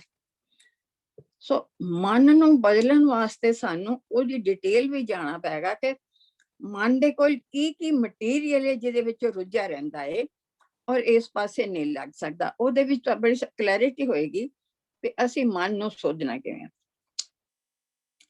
ਸੋ ਅੱਜ ਮੇਰਾ ਖਿਆਲ ਹੈ ਨਹੀਂ ਕਰਾਂਗੇ, ਮੈਡੀਟੇਸ਼ਨ ਨਹੀਂ ਕਰਾਂਗੇ ਕਿਉਂਕਿ ਥੋੜਾ ਦੇਰ ਹੋ ਜਾਂਦੀ ਹੈ। ਥੋੜਾ ਜਿਹਾ ਮੈਂ ਇਹ ਦੱਸਾਂਗੀ ਕਿ ਕਿੰਨੇ ਹੈਗੀਆਂ ਨੇ ਸਾਨੂੰ, ਮਤਲਬ ਯੂਨੀਵਰਸਿਸ ਕਿੰਨੇ ਵੱਡੇ ਨੇ, ਯੂਨੀਵਰਸਿਸ ਆਫਟਰ ਯੂਨੀਵਰਸਿਸ, ਮਤਲਬ ਇੰਨੇ ਨੇ ਕਿ ਸਾਨੂੰ ਅਸੀਂ ਉਹਦਾ ਅੰਦਾਜ਼ਾ ਨਹੀਂ ਲਗਾ ਸਕਦੇ। ਥੋੜਾ ਜਿਹਾ ਜਿਹੜੀਆਂ ਇਹਨਾਂ ਨੇ ਕੀਤੀਆਂ ਨੇ ਸਰਚਿਸ, ਸਾਇੰਸਦਾਨਾਂ ਨੇ ਥੋੜੀ ਜਿਹੀ ਉਹਦੀ ਡਿਟੇਲ ਹੈ। ਹੁਣ ਤੁਸੀਂ ਦੇਖੋ ਬਲੈਕ ਹੋਲ ਨੇ, ਤੁਹਾਨੂੰ ਪਤਾ ਹੈ ਬਲੈਕ ਹੋਲ ਕੀ ਨੇ। ਬਲੈਕ ਹੋਲ, ਇੱਕ ਬਲੈਕ ਹੋਲ ਜਿਹੜਾ ਹੈ ਉਹ 60 ਮਿਲੀਅਨ ਟਾਈਮਸ ਇੱਕ ਸੂਰਜ ਨਾਲੋਂ ਵੱਡਾ ਹੈ। ਜੇ ਸੂਰਜ ਸਾਨੂੰ ਬਹੁਤ ਵੱਡਾ ਲੱਗਦਾ ਨਾ, ਸੂਰਜ ਤੇ ਕਹਿੰਦੇ ਨੇ ਇੱਕ ਛੋਟਾ ਜਿਹਾ ਤਾਰਾ ਜਿਹਨੂੰ ਕਹਿੰਦੇ ਨੇ ਵੋਣਾ, ਇਹ ਵੋਣਾ ਤਾਰਾ ਹੈਗਾ ਵੇ। ਇਹ ਪੂਰਾ ਇੱਕ ਤਾਰਾ ਵੀ ਨਹੀਂ ਹੈਗਾ, ਇਹ ਤਾਰੇ ਇੱਕ ਤਾਰੇ ਨਾਲੋਂ ਵੀ ਛੋਟਾ ਜਿਹੜਾ ਸਾਨੂੰ ਇੰਨਾ ਵੱਡਾ ਲੱਗਦਾ। ਸੋ ਤੁਸੀਂ ਇਹ ਦੇਖ ਲਓ ਕਿ ਕਿੰਨੀਆਂ ਬਲੈਕ ਹੋਲ ਜਿਹੜੇ ਨੇ, ਕਹਿੰਦੇ ਨੇ ਕਿ ਇੱਕ ਬਲੈਕ ਹੋਲ ਖੁੱਲ ਜਾਏ ਨਾ ਤੇ ਸਾਰੇ ਸੰਸਾਰ ਨੂੰ ਆਪਣੇ ਅੰਦਰ ਲੈ ਸਕਦਾ ਹੈ। ਸੋ ਉਹ ਇਹ ਕਿ ਜਿੰਨਾ ਚਿਰ ਉਹ ਨਹੀਂ ਖੁੱਲਦਾ ਠੀਕ ਹੈ, ਲੇਕਿਨ it is there, black holes are there. ਜਿਹੜੇ ਸਟਾਰਸ ਨੇ 4 billion stars, can we imagine. ਹਾਲਾਂਕਿ ਕਹਿੰਦੇ ਨੇ ਕਿ ਉਹਨੇ, ਹਾਵਰਡ ਸਪੈਂਸਰ ਨੇ ਕਿਹਾ ਹੈ ਕਿ ਇੱਥੇ ਵੀ ਬਸ ਨਹੀਂ, ਕਹਿੰਦਾ ਕਿ ਜਦੋਂ ਮੈਂ ਸਰਚ ਕਰਨਾ ਵਾ ਜਿੱਥੇ ਮੈਂ ਪਹੁੰਚਣਾ ਅਗਲੀ ਵਾਰ ਕਰਨਾ ਤੇ ਉਸ ਤੋਂ ਜ਼ਿਆਦਾ, ਕਿਉਂਕਿ ਜਿਹੜਾ ਯੂਨੀਵਰਸ ਹੈ ਇਹ ਕਨਸਟੈਂਟਲੀ ਐਕਸਪੈਂਡ ਹੋ ਰਿਹਾ, ਦੁਨੀਆ ਵੱਧ ਰਹੀ ਹੈ, ਕਨਸਟੈਂਟ ਐਕਸਪੈਂਡ ਹੋ ਰਿਹਾ। ਸਾਨੂੰ ਨਜ਼ਰ ਨਹੀਂ ਆਉਂਦਾ ਕਿਉਂਕਿ ਇਹ ਐਕਸਪੈਂਸ਼ਨ ਇੰਨੀ ਸਲੋ ਹੈ ਕਿ ਅਸੀਂ ਉਹਨੂੰ ਮਹਿਸੂਸ ਨਹੀਂ ਕਰ ਸਕਦੇ। ਹੁਣ ਇਹ ਦੇਖੋ ਕਿ ਸਾਡੀ ਜਿਹੜੀ ਗੈਲੈਕਸੀ ਹੈਗੀ ਹੈ ਉਹਨੂੰ ਅਸੀਂ ਬਹੁਤ ਵੱਡਾ ਸਮਝਦੇ ਹਾਂ। ਉਹਦੇ ਵਿੱਚ 9 ਪਲੈਨਟਸ ਨੇ, ਉਹਦਾ ਸੋਲਰ ਸਿਸਟਮ ਹੈਗਾ ਵੇ, ਉਹ ਗੈਲੈਕਸੀ ਜਿਹੜਾ ਸਾਰਾ ਕੁਝ ਹੋ। ਸੋ ਤੁਸੀਂ ਦੇਖੋ ਕਿ 200 ਬਿਲੀਅਨ ਗੈਲੈਕਸੀਜ਼ ਹੈਗੀਆਂ। ਤੁਸੀਂ ਜਰਾ ਇਹਨੂੰ ਯਾਦ ਰੱਖੋ, ਮਤਲਬ ਤੁਹਾਡਾ ਦਿਮਾਗ ਚੱਕਰ ਆ ਜਾਏਗਾ ਕਿ ਇੱਕ ਗੈਲੈਕਸੀ ਵਿੱਚ ਜੇ ਇੰਨਾ ਕੁਝ ਹੈ ਤੇ 2 ਬਿਲੀਅਨ ਗੈਲੈਕਸੀਜ਼ ਜਿਹੜੀਆਂ ਹੈਗੀਆਂ ਨੇ ਉਹਨਾਂ ਦੇ ਵਿੱਚ ਕਿੰਨਾ ਕੁਝ ਹੋਵੇਗਾ। ਮਤਲਬ 2 ਬਿਲੀਅਨ ਗੈਲੈਕਸੀਜ਼ ਨੂੰ ਇੱਕ ਸ਼ਕਤੀ ਜਿਹੜੀ ਅਰੇਂਜ ਕਰ ਰਹੀ ਹੈ, ਉਹਨੂੰ ਚਲਾ ਰਹੀ ਹੈ ਇੰਨੇ ਡਿਸਪਲਿਨ ਨਾਲ। ਮਤਲਬ ਦੇਖੋ ਚੰਨ ਚੱਲ ਰਿਹਾ, ਸੂਰਜ ਚੱਲ ਰਿਹਾ ਹੈ, ਪਲੈਨਟ ਚੱਲ ਰਹੇ ਨੇ, ਇੱਕ ਦੂਸਰੇ ਦੇ ਦੁਆਲੇ ਘੁੰਮ ਰਹੇ ਨੇ, ਦੇयर ਇਜ਼ ਕੰਪਲੀਟ ਡਿਸਪਲਿਨ। ਅੱਛਾ ਹੁਣ ਤੁਸੀਂ ਧਰਤੀ ਦੇਖੋ, ਸਾਡੀ ਧਰਤੀ ਹੈਗੀ, ਧਰਤੀ ਜਿਹੜੀ ਹੈ ਉਹ ਆਪਣੇ ਤੁਰੇ ਦੇ ਦੁਆਲੇ ਕਨਸਟੈਂਟਲੀ ਘੁੰਮ ਰਹੀ। ਜੇ ਧਰਤੀ ਜਿਹੜੀ ਆਪਣੇ ਧੁਰੇ ਤੋਂ ਜਰਾ ਇੱਧਰ ਉੱਧਰ ਹੋ ਜਾਵੇ ਤੇ ਉਹਦੇ ਬਾਹਰ ਇੰਨੀ ਠੰਡ ਵੇ, 1 ਮਿੰਟ ਵਿੱਚ ਸਾਰਾ ਜਿਹੜਾ ਇਨਸਾਨ ਜਿਹੜਾ ਉਹ ਖਤਮ ਹੋ ਜਾਏ। ਇੱਕ ਡਿਸਪਲਿਨ ਤੁਸੀਂ ਦੇਖੋ ਕਿ ਹਰ ਚੀਜ਼ ਵਿੱਚ ਇੰਨਾ ਡਿਸਪਲਿਨ, ਹਰ ਚੀਜ਼ ਵਿੱਚ ਇੰਨਾ ਡਿਸਪਲਿਨ। ਹੁਣ ਇਹ ਸਾਰਾ ਡਿਸਪਲਿਨ ਜਿਹੜਾ ਸਾਨੂੰ ਡਿਸਪਲਿਨ ਸਿਖਾਉਂਦਾ ਹੈ ਕਿ ਜੇ ਪਰਮਾਤਮਾ ਨੇ ਹਰ ਚੀਜ਼ ਵਿੱਚ ਇੰਨਾ ਡਿਸਪਲਿਨ ਕੀਤਾ, ਇੰਨੀ ਪੂਰਨਤਾ, ਇੰਨਾ ਪਰਫੈਕਸ਼ਨ ਹੈ, ਤੇ ਇਨਸਾਨ ਵੀ ਆਪਣੇ ਆਪ ਵਿੱਚ ਇੰਨੀ ਪੂਰਨਤਾ ਲਿਆ ਸਕਦਾ ਹੈ। ਸੋ ਇਹ ਚੀਜ਼ਾਂ ਸਾਨੂੰ ਬੜਾ ਵੱਡਾ ਲੈਸਨ ਦਿੰਦੀਆਂ ਹੈਗੀਆਂ ਨੇ। ਹੁਣ ਅਸੀਂ ਦੇਖਦੇ ਹਾਂ ਕਿ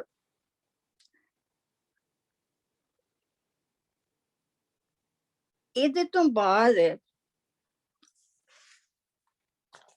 ਸਾਨੂੰ ਇਹ ਸੋਚਣਾ ਜ਼ਰੂਰ ਪਵੇਗਾ ਕਿ ਇਹ ਜਿਹੜਾ ਇੰਨਾ ਇੰਟੈਲੀਜੈਂਸ ਹੈ ਭਰਿਆ ਹੋਇਆ ਇਹਦੇ ਵਿੱਚ, ਇਹ ਸਾਰੇ ਕੁਦਰਤ ਵਿੱਚ ਕੰਮ ਕਰ ਰਿਹਾ ਹੈ, ਲੇਕਿਨ ਉਹਦੇ ਐਕਸ਼ਨ ਰਿਐਕਸ਼ਨ ਜਿਹੜੇ ਨੇ ਉਹ ਮੇਨਲੀ ਇਨਸਾਨਾਂ ਦੇ ਬਿਹੇਵੀਅਰ ਤੇ ਨੇ। ਹੁਣ ਤੁਸੀਂ ਦੇਖੋ ਕਿ ਇਸ ਵੇਲੇ ਇੰਨੀ ਜ਼ਿਆਦਾ ਮਤਲਬ ਡਿਸਟਰੈਕਸ਼ਨ ਹੋਈ ਹੈ ਕੋਵਿਡ ਕਰਕੇ ਔਰ ਇੰਡੀਆ ਦੇ ਵਿੱਚ ਜਿਹੜੇ ਲੋਕੀ ਬੋਲਦੇ ਨੇ ਉਹ ਸੁਣ ਕੇ ਨਾ ਬੜੀ ਪਰੇਸ਼ਾਨੀ ਹੁੰਦੀ, ਕਿਉਂਕਿ ਮੇਰਾ ਇੰਡੀਆ ਦੇ ਨਾਲ ਕਨੈਕਸ਼ਨ ਹੈਗਾ ਤੇ ਸੁਣਦੀ ਰਹਿੰਦੀ ਹਾਂ। ਬਟ ਹੁਣ ਇਹ ਜ਼ਰੂਰ ਹੈ ਕਿ ਹੋ ਰਿਹਾ, ਪਰ ਇਹਦੇ ਪਿੱਛੇ ਜਿਹੜੀ ਕਾਜ਼ ਹੈ ਉਹ ਤੇ ਜ਼ਰੂਰ ਹੈ। ਹੁਣ ਅਸੀਂ ਦੇਖਿਆ ਛੋਟੀ ਜਿਹੀ ਗੱਲ ਕਿ ਬਈ ਜਦੋਂ ਇਨਸਾਨ ਨੇ ਇੰਨੇ ਦਰਖਤ ਕੱਟੇ ਤੇ ਗਲੋਬਲ ਵਾਰਮਿੰਗ ਹੋਈ ਤੇ ਵੱਧਦੀ ਜਾਂਦੀ ਹੈ। ਪਰ ਇਹ ਜਿਹੜੀ ਕਾਜ਼ ਹੈ ਕਿ ਕੋਵਿਡ ਦੀ, ਇਹ ਕਲੀਅਰ ਨਹੀਂ, ਬਟ ਦੇयर इज अ ਕਾਜ਼ ਕੇ ਜ਼ਿਆਦਾ ਤੇ ਹਿਊਮਨ ਬੀਇੰਗ ਹੈ। एनिमल से कोई पाप करते नहीं, बर्ड से कोई पाप करते नहीं, दरख्त से कोई पाप करते नहीं। किसी को गलतियां हो रही ने, होती ह्यूमन बीइंग्स को ही रही हैं। हुण ਉਹਨੂੰ ਹਿਊਮਨ ਬੀਇੰਗ ਨੂੰ ਸਿਖਾਉਣ ਦਾ ਤਰੀਕਾ ਹੋਰ ਕੋਈ ਨਹੀਂ, ਉਹ ਤੇ ਪਰਮਾਤਮਾ ਕੋਲ ਇੱਕੋ ਹੀ ਹੈ ਕਿ ਹਿਊਮਨ ਬੀਇੰਗਸ ਨੂੰ ਦੁੱਖ ਦਿੱਤਾ ਜਾਏ। ਦੁੱਖ ਦੇ ਵਿੱਚ ਉਹ ਸੋਚੇ ਕਿ ਵਾਈ ਦਿਸ ਦੁੱਖ।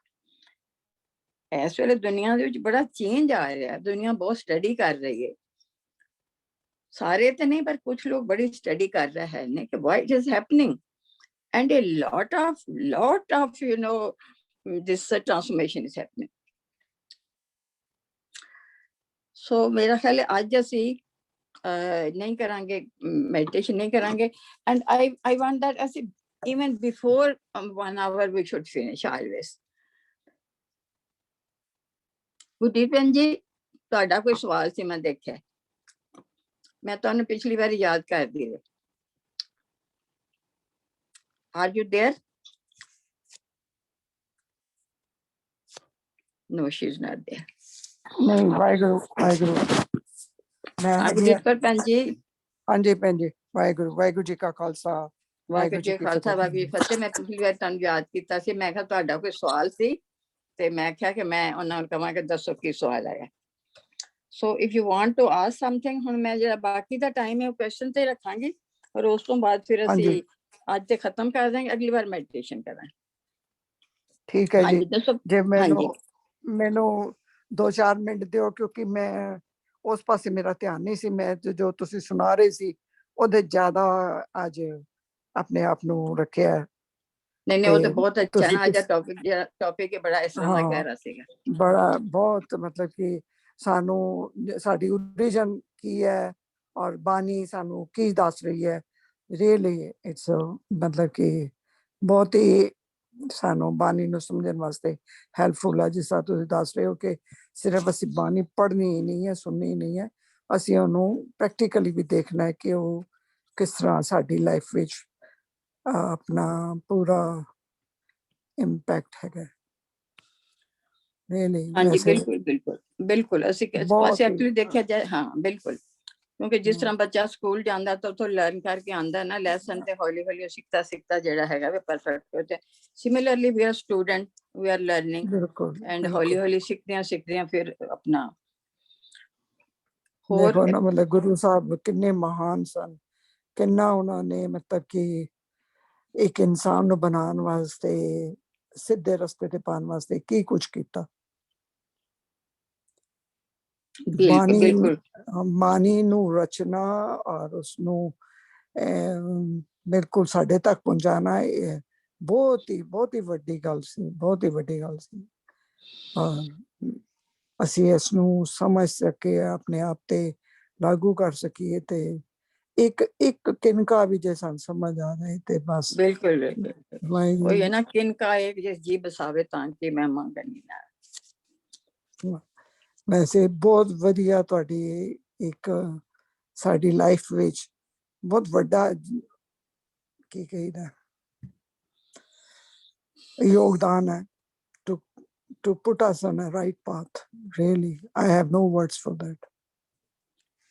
Thank you Benji. ਵਾਹਿਗੁਰੂ ਤੁਹਾਨੂੰ ਇਸੇ ਤਰ੍ਹਾਂ ਹਿੰਮਤ ਬਖਸ਼ਦਾ ਰਹੇ ਤੇ ਸਾਨੂੰ ਤੁਹਾਡੀ ਸੰਗਤ ਬਖਸ਼ਦਾ ਰਹੇ। ਵਾਹਿਗੁਰੂ ਜੀ ਕਾ ਖਾਲਸਾ, ਵਾਹਿਗੁਰੂ ਜੀ ਕੀ। ਮੈਂ ਇੱਕ ਕੁਐਸਚਨ ਪੁੱਛਣਾ ਚਾਹੁੰਦਾ ਹਾਂ ਜੀ, ਤੁਸੀਂ ਕਿਹਾ ਨਾ ਹਰ ਚੀਜ਼ ਵਾਈਟ ਹੈ, like there is no colour, ਤੇ ਮੈਂ ਸੋਚੀ ਪਈ ਹੋਈ ਹਾਂ ਕਿਸ ਤਰ੍ਹਾਂ, ਮਤਲਬ ਤੁਸੀਂ ਕਿਹਾ ਸਨ ਨਾਲ you don't get all the colours, right? ਤੁਸੀਂ ਦੇਖੋ, ਮੈਂ ਤੁਹਾਨੂੰ ਦੱਸਾਂ ਕਿ ਤੁਸੀਂ ਸਨ ਦੇ ਕੇ ਸ਼ੀਸ਼ਾ ਕਰ ਦਿਓ, ਅੱਛਾ ਠੀਕ ਹੈ ਨਾ, ਤੁਹਾਨੂੰ 7 ਕਲਰ ਦਿਸਣਗੇ। ਹਾਂਜੀ ਤੁਸੀਂ ਟਰਾਈ ਕੀਤਾ ਹੋਣਾ ਕਈ ਵਾਰ ਬੈਠਿਆਂ ਨਾ ਕਿ ਸ਼ੀਸ਼ਾ ਹੁੰਦਾ ਨਾ, ਮੈਂ ਦੇਖਿਆ ਸੀ ਕੋ ਮੈਂ ਜਿੱਥੇ ਬੈਠਦੀ ਸੀ ਉਹਦੇ ਟੇਬਲ ਦੇ ਉੱਤੇ ਸ਼ੀਸ਼ਾ ਪਿਆ ਸੀ ਤੇ ਉਹ ਮੈਂ ਦੇਖਿਆ ਤੇ ਉਹਦੇ ਵਿੱਚੋਂ ਕਲਰ ਦਿਸ ਰਿਹਾ ਸੀ। ਅੱਛਾ, ਤੁਹਾਡੇ ਸਾਡੇ ਕਈ ਵਾਰ ਸ਼ੈਂਡਲੀਅਰ ਲੱਗਾ ਹੁੰਦਾ ਨਾ, ਹਾਂ ਸ਼ੈਂਡਲੀਅਰ ਤੇ ਜਦੋਂ ਲਾਈਟ ਪੈਂਦੀ ਹੈ, ਠੀਕ ਹੈ, ਤੁਸੀਂ ਦੇਖਿਆ ਉਹਦੇ ਚੋਂ ਕਲਰ ਤੁਹਾਨੂੰ ਦੱਸਣਗੇ। ਓਕੇ। ਔਰ ਐਕਚੁਅਲੀ ਕਲਰ ਜਿਹੜੇ ਹੈਗੇ ਨੇ, ਇਹ ਕਲਰ ਜਿਹੜੇ ਨੇ ਤੁਹਾਡੇ ਸਾਰੇ ਜਿਹੜੀ એનર્ਜੀ ਲੈਵਲ ਨੇ ਉਹਦੇ ਡਿਫਰੈਂਟ ਕਲਰਸ ਹੈਗੇ ਨੇ। ਐਂਡ ਅਸੀਂ ਉਹਦੇ ਵਿੱਚ ਨਹੀਂ ਜਾਣਾ ਕਿਉਂਕਿ ਉਹਦੇ ਵਿੱਚ ਥੋੜਾ ਜਿਹਾ ਮਤਲਬ ਫਿਰ ਮੁਸ਼ਕਲ ਹੋ ਜਾਂਦਾ ਉਹਨੂੰ ਸਮਝਣਾ। ਪਰ ਉਹ ਸਾਰੇ ਕਲਰ ਤੁਹਾਡੇ ਅੰਦਰ ਜੋ ਬ੍ਰਹਮੰਡ ਸੋਈ ਪਿੰਡੇ, ਹੌਲੀ ਹੌਲੀ ਤੁਸੀਂ ਦੇਖੋਗੇ ਇੰਨਾ ਖੁੱਲਦਾ ਜਾਏਗਾ ਕਿ ਬਹੁਤ ਸਾਰੀਆਂ ਜਿਹੜੀਆਂ ਚੀਜ਼ਾਂ ਹੈਗੀਆਂ ਨੇ ਬ੍ਰਹਮੰਡ ਦੀਆਂ ਸਾਡੇ ਅੰਦਰ ਨੇ। ਤੁਸੀਂ ਅੱਛਾ ਦੇਖੋ ਕਿ ਪੁੰਨਿਆ ਨੂੰ, ਪੂਰਨਮਾਸ਼ੀ ਨੂੰ ਭਾਈ ਵੀਰ ਸਿੰਘ ਨੇ ਕਵਿਤਾ ਲਿਖੀ, ਪੁੰਨਿਆ ਨੂੰ ਵਿਸ਼ੋ ਸਾਗਰ ਉਛਲੇ ਤਾਂ ਗਰਜਦੀ ਕਰਦਾ। ਤੁਸੀਂ ਦੇਖੋ ਸੂਰਜ ਚਾਨਣੇ ਦੀ ਖਿੱਚ, ਤੁਸੀਂ ਦੇਖੋ ਚਾਨਣੇ ਦੀ ਖਿੱਚ ਇੰਨੀ ਹੈ ਕਿ ਸਮੁੰਦਰ ਦੇ ਵਿੱਚ ਜਵਾਰ ਭਾਟਾ ਆ ਜਾਂਦਾ। ਅੱਛਾ, ਇਹ ਤਾਂ ਅਸੀਂ ਦੇਖ ਲਿਆ, ਲੇਕਿਨ ਉਹਦਾ ਅਸਰ ਸਾਡੇ ਤੇ ਕਿੰਨਾ ਗਹਿਰਾ ਹੁੰਦਾ ਇਹ ਅਸੀਂ ਕਦੀ ਨਹੀਂ ਦੇਖਿਆ ਕਿਉਂਕਿ ਉਹ ਇੰਨੀਆਂ ਸੂਖਸ਼ਮ ਚੀਜ਼ਾਂ ਨੇ ਸਾਨੂੰ ਨਜ਼ਰ ਨਹੀਂ ਆਉਂਦੀਆਂ। ਬਟ ਜੇ ਸਾਨੂੰ ਗਿਆਨ ਹੋਵੇ ਅਸੀਂ ਉਹਨੂੰ ਮਹਿਸੂਸ ਤੇ ਕਰ ਸਕਦੇ। ਜਦੋਂ ਪੂਰਨਮਾਸ਼ੀ ਹੁੰਦੀ ਹੈ ਤੇ ਤੁਹਾਡੇ ਅੰਦਰ ਦੀਆਂ ਜਿਹੜੀਆਂ ਸ਼ਕਤੀਆਂ ਹੈਗੀਆਂ ਨੇ ਉਹ ਬੜੀਆਂ ਐਕਟਿਵ ਹੁੰਦੀਆਂ ਨੇ। ਇਸੇ ਕਰਕੇ ਪੂਰਨਮਾਸ਼ੀ ਦੀ ਰਾਤ ਨੂੰ ਤੁਸੀਂ ਜੇ ਧਿਆਨ ਵਿੱਚ ਬੈਠੋ ਤਾਂ ਤੁਹਾਡਾ ਧਿਆਨ ਬੜਾ ਗੂੜਾ ਲੱਗੇ।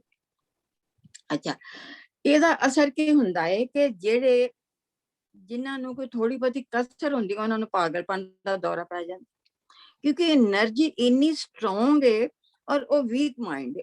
ਉਹਨੇ ਵੀਕ ਮਾਈਂਡ ਤੇ ਸਟਰੋਂਗ એનર્ਜੀ ਨੇ ਅਸਰ ਕੀਤਾ ਹੈ, ਉਹ couldn't stand। ਔਰ ਉਹਦੇ ਜਿਹੜੇ ਸੀ ਅੰਦਰ ਜਿਹੜੇ ਸਾਰੇ ਆਪਣਾ ਜਿਹੜੇ ਸੀ ਆਪਣਾ ਸੈੱਲ ਸਾਰੇ ਉਹ ਡਿਸਟਰਬ ਹੋ ਗਏ ਔਰ ਹੀ ਵੈਂਟ ਇਨਟੂ ਅ ਮਤਲਬ ਮੈਡਨੈਸ ਦੇ ਸਟੇਟ ਵਿੱਚ ਚਲਾ ਗਿਆ। ਦਿਸ ਇਜ਼ ਜੋ ਬ੍ਰਹਮੰਡ ਸੋਈ ਮਿੰਟ। ਤੁਸੀਂ ਅੰਦਾਜ਼ਾ ਲਗਾਓ ਕਿ ਕੁਦਰਤ ਜਿਹੜੀ ਸਾਰੀ ਹੈ ਉਹ ਬਾਹਰ ਵੀ ਹੈ ਔਰ ਅੰਦਰ ਵੀ ਹੈ। ਅੰਦਰ ਵੀ ਉਹ ਕੰਮ ਕਰ ਰਹੀ ਹੈ, ਬਾਹਰ ਵੀ ਉਹ ਕੰਮ ਕਰ ਰਹੀ ਹੈ। ਅੱਛਾ, ਤੁਸੀਂ ਦੇਖੋ ਪੂਰਨਮਾਸ਼ੀ ਦੀ ਰਾਤ, ਮੱਸਿਆ ਦੀ ਰਾਤ ਨੂੰ ਜਿਹੜਾ ਸੂਰਜ ਹੈ ਇਹ ਪੂਰਾ ਧਰਤੀ ਦੇ ਨੀਚੇ, ਪੂਰਾ ਨੀਚੇ, ਤਾਂ ਹੀ ਤੁਹਾਨੂੰ ਪਤਾ ਹੈ ਕਿ ਤਾਂ ਹੀ ਰਾਤ ਜਿਹੜੀ ਕਾਲੀ ਹੈਗੀ ਕਿਉਂਕਿ ਚੰਨ ਦੇ ਉੱਤੇ ਸੂਰਜ ਦਾ ਪਰਛਾਵਾਂ ਨਹੀਂ ਪੈ ਰਿਹਾ। ਸੋ ਇਹ ਮੱਸਿਆ ਹੈ। ਉਸ ਦਿਨ એનર્ਜੀ ਇੰਨੀ ਸਟਰੋਂਗ ਹੋਏਗੀ ਕਿ ਜੇ ਤੁਸੀਂ ਧਿਆਨ ਤੇ ਬੈਠੋ ਰਾਤ ਨੂੰ ਤੇ 11-12 ਵਜੇ ਤੱਕ 1 ਵਜੇ ਤੱਕ ਰਾਤ એનર્ਜੀ ਇਜ਼ ਵੈਰੀ ਸਟਰੋਂਗ। ਅੱਛਾ, ਇਹ ਨੌਲੇਜ ਜਿਹੜਾ ਥੋੜਾ ਬਰੀਕ ਨੌਲੇਜ ਹੈ ਨਾ, ਇਹ ਵੈਸੇ ਆਮ ਨਹੀਂ ਡਿਸਕਸ ਕੀਤਾ ਜਾਂਦਾ, ਪਰ ਹੁਣ ਜੇ ਅਸੀਂ ਡਿਸਕਸ ਕਰ ਰਹੇ ਹਾਂ ਤੇ ਇਹਨੂੰ ਅਸੀਂ ਪ੍ਰੈਕਟੀਕਲ ਲਾਈਫ ਵਿੱਚ ਵੀ ਲੈ ਸਕਦੇ।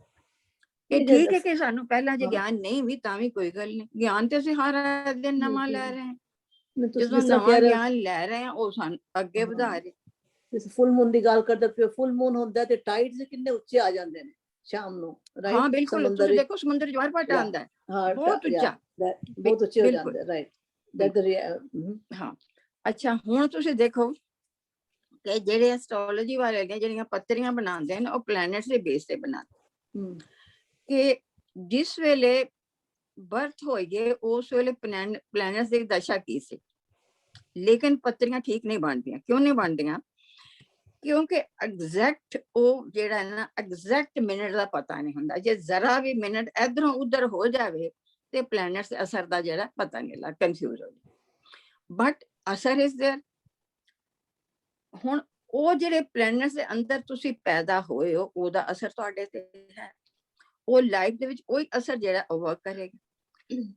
ਪਰ ਸਾਨੂੰ ਤੇ ਨਹੀਂ ਪਤਾ, ਲੇਕਿਨ ਉਹ ਪਤਾ ਲਗਾਉਣ ਦੀ ਲੋੜ ਵੀ ਨਹੀਂ ਕਿਉਂਕਿ ਉਹ ਜੋ ਹੋ ਗਿਆ ਸਾਡੇ ਵੱਸ ਵਿੱਚ ਨਹੀਂ ਹੈਗਾ। ਉਹ ਤੇ ਜੋ ਹੋਣਾ ਸਾਡੇ ਵੱਸ ਵਿੱਚ ਕੀ ਹੈ ਕਿ ਜੋ ਸਾਨੂੰ ਗਿਆਨ ਮਿਲ ਰਿਹਾ ਹੈ ਬਾਣੀ ਦੇ ਥਰੂ ਜਾਂ ਕਿਸੇ ਲੈਕਚਰ ਦੇ ਦਾ ਕੁਝ, ਉਹਨੂੰ ਅਸੀਂ ਆਪਣੀ ਲਾਈਫ ਦੇ ਵਿੱਚ ਅਪਲਾਈ ਕਰੀਏ।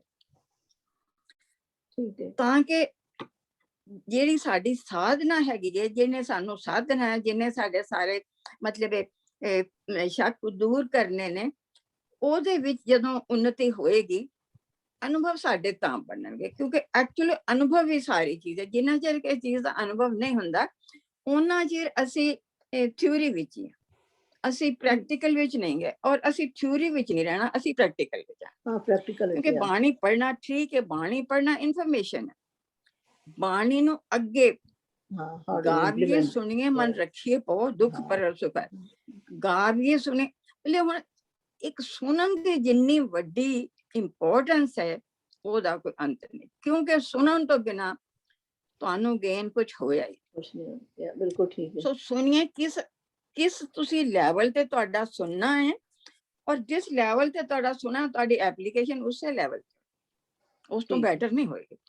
ਜੇ ਤੁਸੀਂ ਜਿੰਨਾ ਸੁਣਿਆ, ਔਰ ਫਿਰ ਕੀ ਹੈ ਕਿ ਕਈ ਵਾਰੀ ਅਸੀਂ ਸੁਣ ਕੇ ਉਹਨੂੰ ਇੰਨੀ ਲਾਈਟਲੀ ਲੈਂਦੇ ਆ ਕਿ ਬਾਅਦ ਵਿੱਚ ਉਹਦੇ ਤੇ ਅਸੀਂ ਮਤਲਬ ਨਿੱਧਿਆ ਅਸਰ ਨਹੀਂ ਕਰਦੇ, ਉਹਨੂੰ ਕਦੇ ਸੋਚਦੇ ਨਹੀਂ ਕਿ ਅੱਜ ਮਤਲਬ ਜਿਹੜਾ ਸੁਣਿਆ ਸੀ ਕੀ ਸੀਗਾ। ਜਿੰਨਾ ਚਿਰ ਉਹ ਅਸੀਂ ਉਹ immediately it will go to waste, it will go to, ਕੋਈ ਫਾਇਦਾ ਹੀ ਨਹੀਂ ਹੈਗਾ।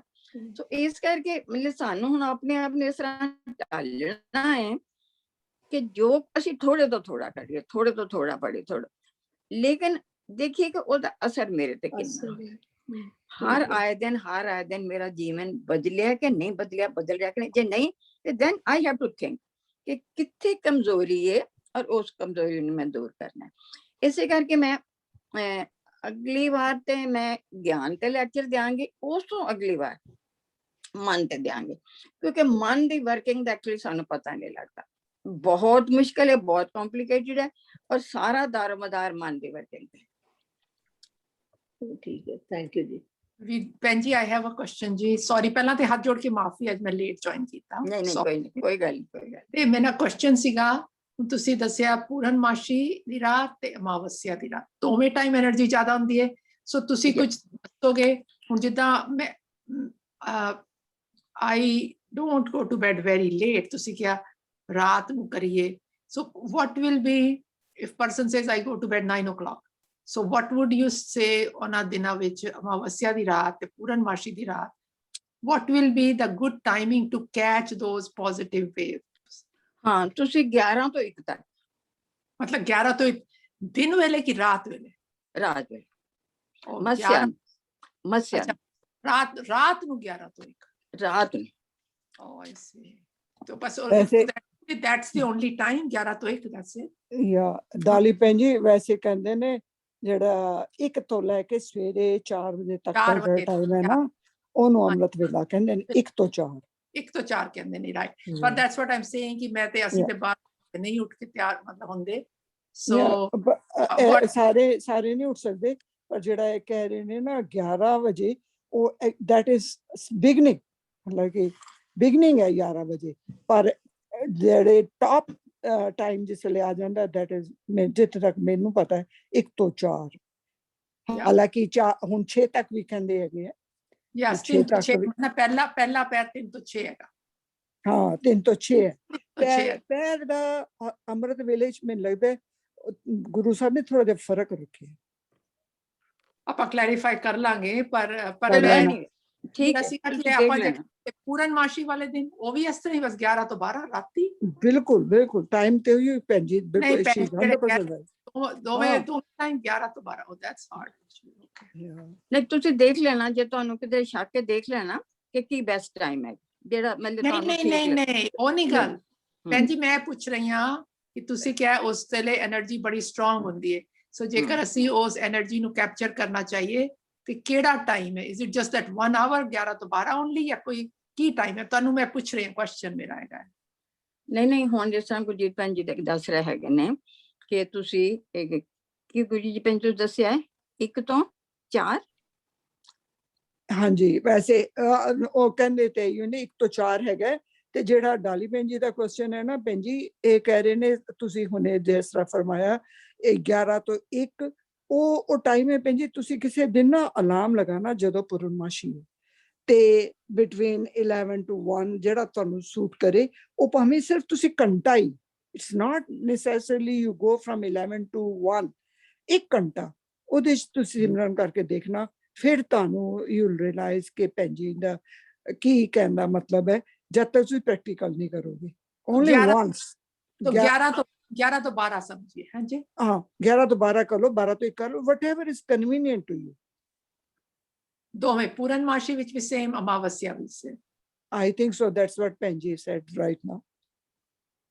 ਤੁਸੀਂ Please ਦੇਖ ਲੈਣਾ, ਚੈੱਕ ਕਰ ਲੈਣਾ ਜਿਹੜਾ ਤੁਹਾਨੂੰ ਸੂਟ ਕਰਦਾ, ਬਟ ਨਹੀਂ ਤੁਸੀਂ ਆਪਣੀ ਰეკਮੈਂਡੇਸ਼ਨ ਦੱਸੋ ਨਾ ਜੀ, ਤੁਸੀਂ ਕੀ ਕਹਿ ਰਹੇ ਹੋ, ਕਿਸ ਟਾਈਮ ਤੇ ਸਭ ਤੋਂ ਜ਼ਿਆਦਾ ਹੁੰਦਾ ਹੈ, ਤੁਸੀਂ ਆਪਣਾ ਦੱਸੋ ਸਾਨੂੰ।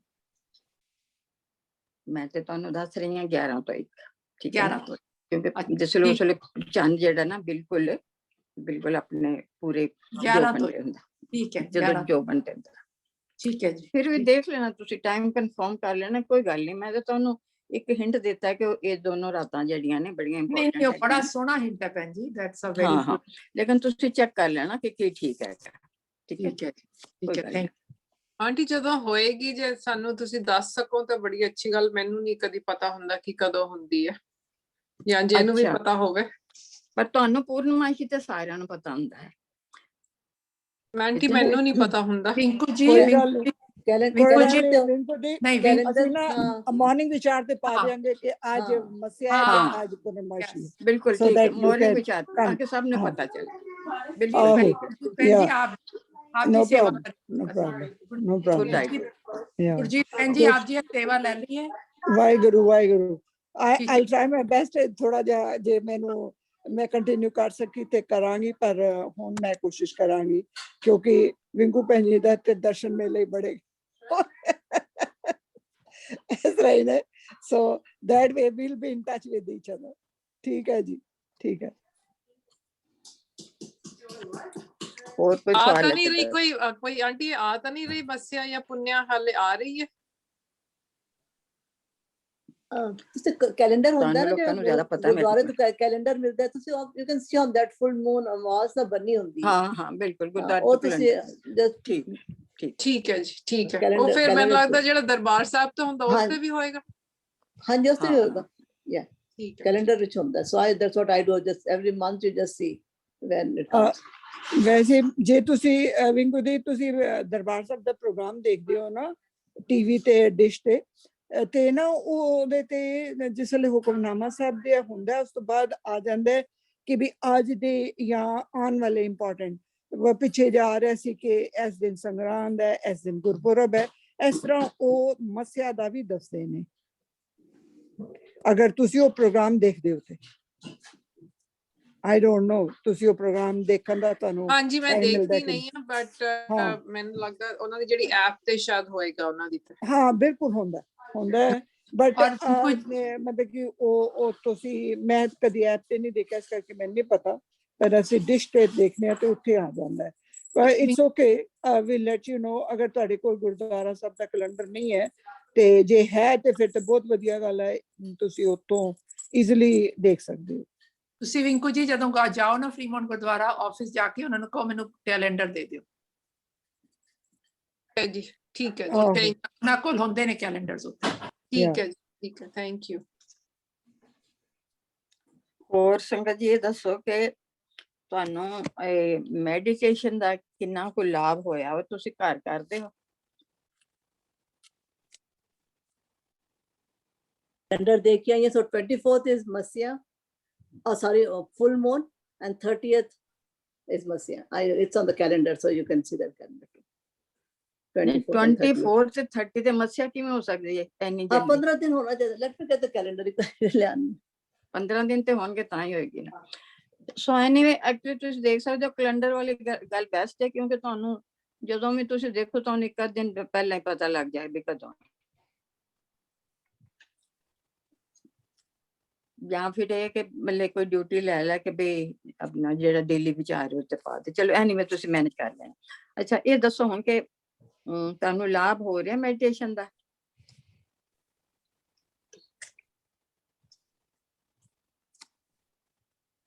I just clarify. So 24th में full moon है, पूर्णमासी। ਅੱਛਾ ਜੀ, ਠੀਕ ਹੈ। That yeah. ਆਂਟੀ ਮੈਂ ਪਿਛਲੀ ਵਾਰੀ ਨਹੀਂ ਸੀ ਕਲਾਸ ਅਟੈਂਡ ਕੀਤੀ ਤੇ ਸੋ ਮੈਂ ਫਿਰ ਤੁਹਾਨੂੰ ਉਹਦੀ ਕੋਈ ਫੀਡਬੈਕ ਨਹੀਂ ਦੇ ਸਕਦੀ। ਮੈਂ ਤੁਹਾਡਾ ਸੁਣਿਆ ਸੀਗਾ ਪਰ ਪੂਰਾ ਨਹੀਂ ਸੁਣਿਆ ਹਾਲੇ। ਕੋਈ ਗੱਲ ਨਹੀਂ, ਤੁਸੀਂ ਮੈਡੀਟੇਸ਼ਨ ਕਰਦੇ ਹੋ, ਤੁਸੀਂ ਲੋਕੀ, ਔਰ ਤੁਹਾਨੂੰ ਕਿਸ ਤਰ੍ਹਾਂ ਲੱਗਦਾ ਉਹਦੇ 'ਚ ਕੋਈ ਜੇ ਡਿਫਿਕਲਟੀ ਆਉਂਦੀ ਹੈ ਤੇ ਤੁਸੀਂ ਦੱਸੋ, ਜਾਂ ਕੁਝ ਇੰਪਰੂਵਮੈਂਟ ਕਰਨੀ ਹੋਏ, ਕਿਉਂਕਿ ਜਦੋਂ ਤੁਸੀਂ ਕਰੋਗੇ ਤੇ ਥੋੜਾ ਜਿਹਾ ਉਹਦੇ ਵਿੱਚ ਕਈ ਵਾਰੀ ਸ਼ੁਰੂ ਤੋਂ ਕੁਝ ਪ੍ਰੋਬਲਮ ਆਉਂਦੇ ਨੇ, ਬਾਅਦ ਵਿੱਚ ਜਦੋਂ ਸੈੱਟ ਹੋ ਜਾਂਦਾ ਹੈ ਫਿਰ ਤੇ ਆਪਣੇ ਆਪ ਹੋਣਾ ਸ਼ੁਰੂ ਹੋ ਜਾਂਦਾ ਹੈ। ਸੋ ਜਿਹੜੀ ਅਸੀਂ ਗਾਈਡਡ ਮੈਡੀਟੇਸ਼ਨ ਕਰਨੇ ਆ, ਇਹਦੇ ਵਿੱਚ ਤੇ ਧਿਆਨ ਲੱਗ ਜਾਂਦਾ ਇਮੀਡੀਏਟਲੀ, ਕਿਉਂਕਿ ਇਹਦੇ ਵਿੱਚ ਟੋਟਲੀ ਧਿਆਨ ਲੱਗ ਜਾਂਦਾ, you are one with that. ਲੇਕਿਨ ਘਰ ਜਦੋਂ ਅਸੀਂ ਕਰਨੇ ਆ ਤੇ ਉਦੋਂ ਫਿਰ ਕੀ ਹੁੰਦਾ ਹੈ ਕਿ ਵਿਚਾਰ ਦੂਸਰੇ ਜਿਹੜੇ ਆ ਜਾਂਦੇ ਨੇ, ਜਾਂ ਫਿਰ ਕਈ ਵਾਰੀ ਤਰੀਕਿਆਂ ਵਿੱਚ ਫਰਕ ਹੁੰਦਾ। ਜੇ ਕਿਸੇ ਨੂੰ ਕੋਈ ਡਿਫਿਕਲਟੀ ਹੈ ਦੱਸੋ, ਨਹੀਂ ਤੇ ਫਿਰ ਠੀਕ ਹੈ।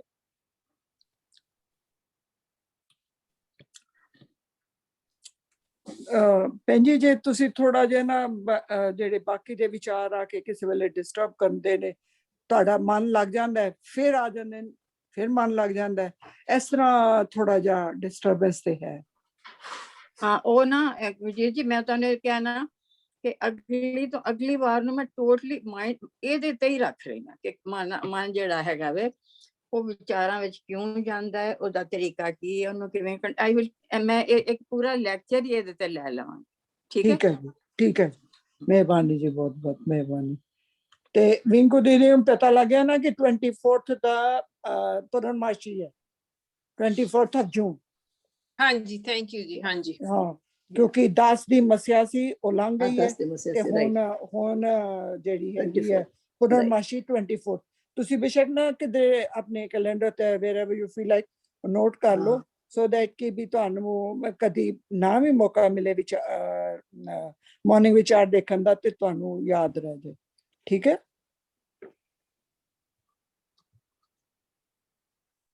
ਹਾਂਜੀ, ਜੇ ਹੋਰ ਕੋਈ ਸਵਾਲ ਨਹੀਂ ਤੇ ਫਿਰ ਅਸੀਂ ਅਰਦਾਸ ਕਰ ਰਹੇ ਹਾਂ। ਜੇ ਹੈ ਕੋਈ ਤੇ ਦੱਸੋ। ਟਾਈਮ ਤੇ ਕਾਫੀ ਹੋ ਗਿਆ। ਠੀਕ ਹੈ ਜੀ। ਹਾਂ, ਨਹੀਂ ਦੇਖ ਟਾਈਮ ਲਓ ਤੇ ਖਤਮ ਕਰਨਾ ਚਾਹੀਦਾ, ਬਿਲਕੁਲ, ਬੜਾ ਜ਼ਰੂਰੀ ਹੈ।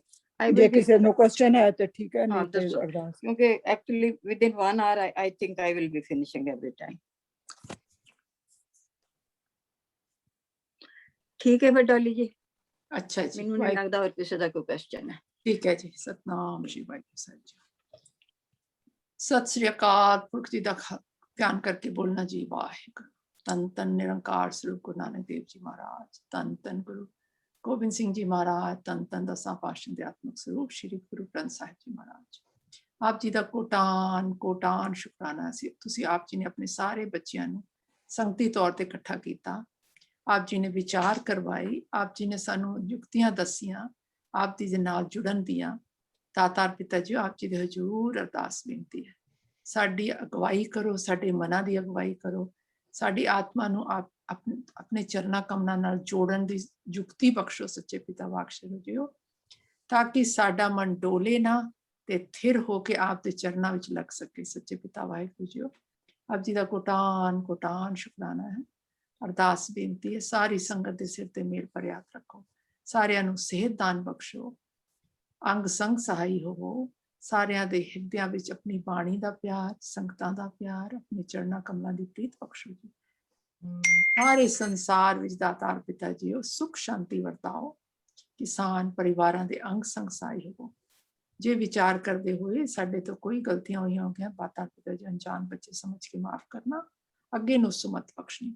ਸਿੱਖ ਪੜ੍ਹਦੇ ਸੁਣਦੇ ਸਰਬਤ ਲਾਹੇਵੰਦ ਹੋਵਨ, ਗੁਰੂ ਨਾਨਕ ਨਾਮ ਚੜ੍ਹਦੀ ਕਲਾ ਤੇ ਬਣੇ ਸਰਬਤ ਦਾ ਭਲਾ। ਵਾਹਿਗੁਰੂ ਜੀ ਕਾ ਖਾਲਸਾ, ਵਾਹਿਗੁਰੂ ਜੀ ਕੀ ਫਤਿਹ। ਭੈਣ ਜੀ ਆਪ ਜੀ ਬਹੁਤ। ਹਾਂਜੀ ਡਾਲੀ ਭੈਣ ਜੀ, ਮੈਂ ਤੁਹਾਨੂੰ ਪੁੱਛਣਾ ਚਾਹਦੀ ਸੀ, ਸੌਰੀ ਵਿੱਚੋਂ ਇੰਟਰਪਟ ਕਰ ਲਿਆ, ਤੁਹਾਡੀ ਸਿਹਤ ਕਿਸ ਤਰ੍ਹਾਂ ਚੱਲ ਰਹੀ ਹੈ ਭੈਣ ਜੀ?